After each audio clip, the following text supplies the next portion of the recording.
Welcome back, friends. In our previous lesson, we explored the powerful concept of function calling, what it is, how it helps extract structured data from human-like unstructured language. In this lesson, we will apply that knowledge to real-world data. Specifically, we will extract meaningful information such as age, gender, symptoms from a dataset of medical transcriptions. And this kind of structured data is incredibly valuable in healthcare, with applications in billing, patient record analysis, identifying similar patient cases. However, for now, we'll focus purely on extracting the relevant information using our function calling skills. The dataset we are using is sourced from emptysamples.com and also available at Kaggle. It includes sample transcription reports across various specialties, work types, contributed by transcriptionists for reference purpose. For this exercise, I have used a smaller subset, saved as transcriptions.csv to keep compute cost manageable. You are welcome to expand it if you like to explore further. We can kickstart our Jupyter notebook by duplicating our first OpenAI call script, where we have already set up the environment and we can adjust the headings of the Jupyter notebook, and we can straight away start with the medical's transcription extraction script. So let's dive into this exciting notebook and start extracting insights. Alright, so let's begin by reading data from our source file transcriptions.csv, and we will be using pandas library. We'll store the value in df data frame. Once loaded, we can preview the initial records using head function. As you will notice, the dataset contains two columns, medical specialty and transcription. For this lesson, we will focus on transcription column. Let's have a look at the first row value of transcription column. We can access it using df transcriptions, which is column name, and the index for the first row is 0. Let's see. Transcription. Alright, so let's have a closer look at this text. So what you will notice that the entry in this column is a piece of unstructured text containing potentially valuable information including age, gender, symptom, and more. There are different rows with these kind of entries. However, since the content is written by humans, the presence and format of this information can vary across the record. And so eventually our goal is to extract this relevant information from this unstructured text and organize into a structured format.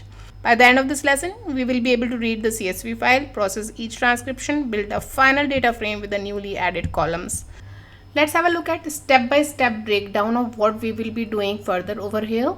We will be starting with the creation of prompt, where we will be creating both system and user messages, where system message will set the assistant role and the user message will contain the actual clinical transcription. We will be defining functional schema, where we will write the rules that what we expect out of the response and what fields we want to generate, like age, gender, symptom, etc. Then we will be passing these message and functional schema to the chat completion API, and we will be extracting the structured response. These three steps, prompt creation, function schema creation, calling of API, and extracting response, we will be enclosing in a Python function, and we will be applying this function on each of the record. And finally, once all the structured data is available, we will be finally coming up with a structured data frame. So let's do that one by one. Let's start by storing this first row transcription in a variable called transcription. Let's begin by creating prompt message. For that, we can define a variable called messages equal to, and we know it is a list where we can define roles as a system and roles as a user. So what we need to keep in mind over here, as a system role, we need to tell LLM that you are a healthcare professional extracting structured patient data and what fields we want to return, let's say age, gender, etc. And as a user role, we need to send a content prompt that extracts structured data from the given transcription. So we have this messages, right? You are a healthcare professional extracting structured patient data. Always return all of these fields: age, gender, symptom diagnosis, medication test, recommended treatment, and also if information is not found, return unknown for strings for an empty list for list type fields. We have unreliable unstructured data, and we want to make sure that if those fields are not present, what we need to do with that. You can enclose this in triple quotes if you want, for the better readability of code. Again, as a user role, we are passing a prompt that extract structured data from the following transcription, where we are passing transcription as a variable. So once we are done with the messages, let's define function tool, which will give us the function definition of how we want our response to be extracted in what manner.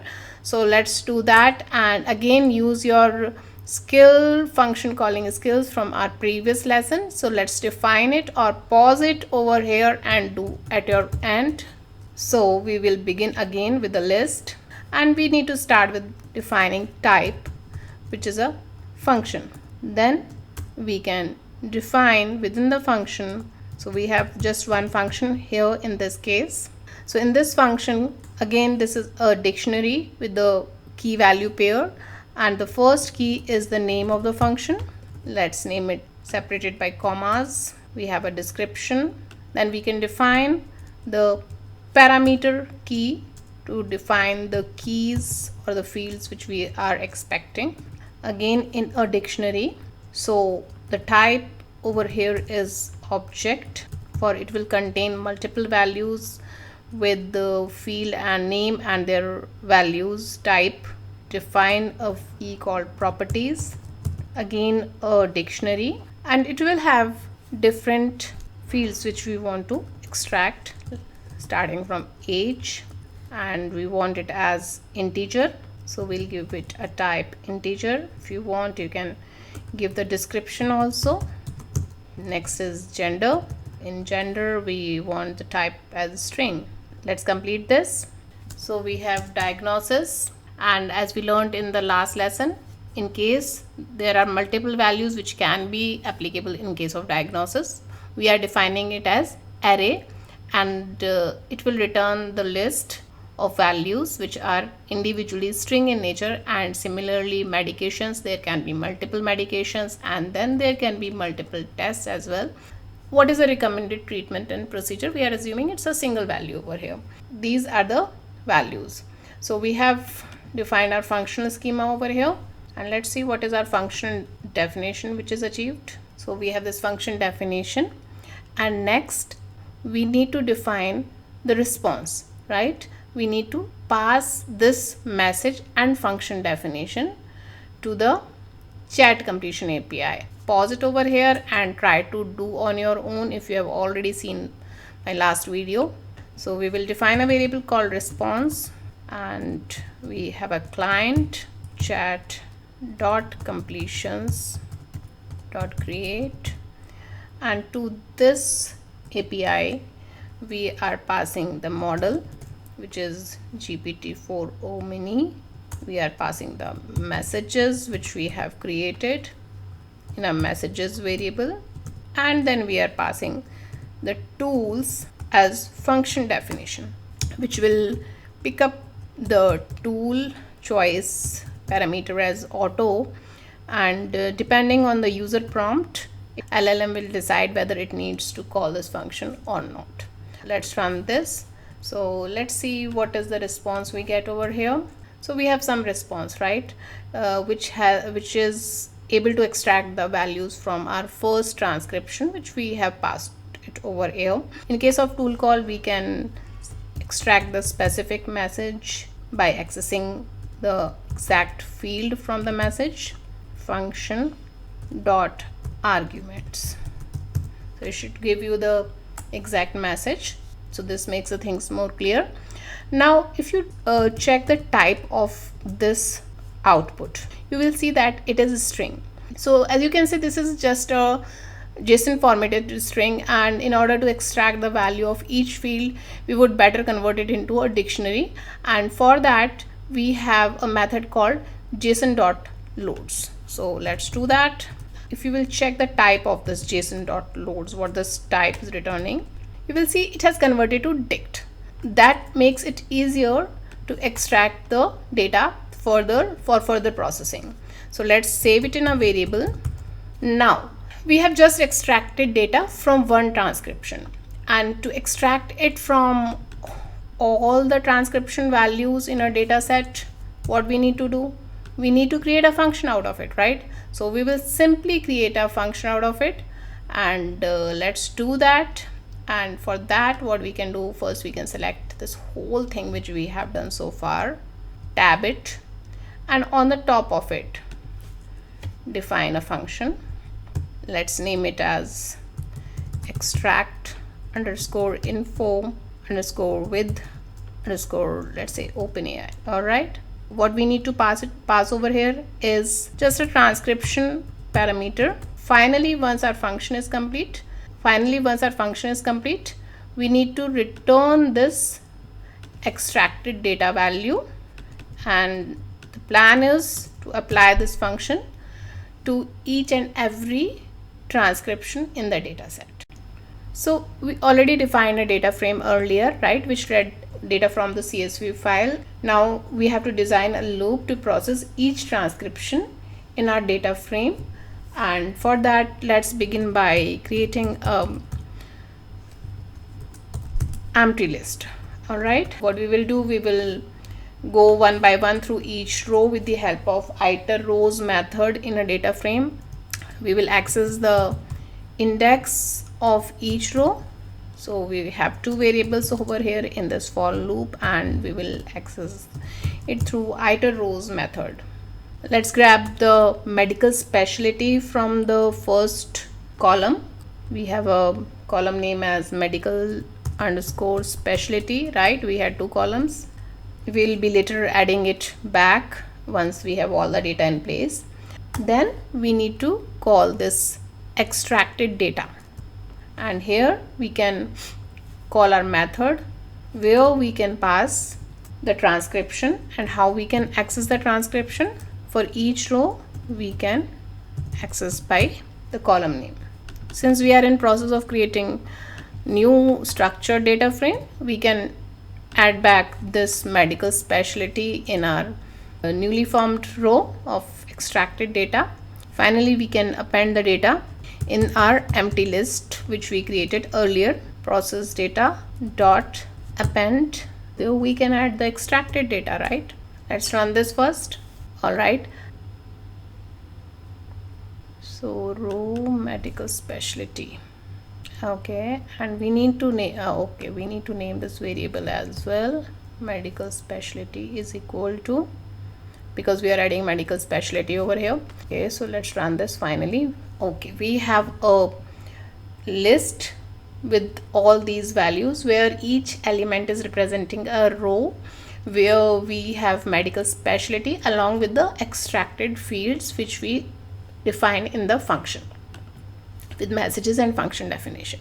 And now is the time to convert this list to data frame or whatever or wherever you want to store.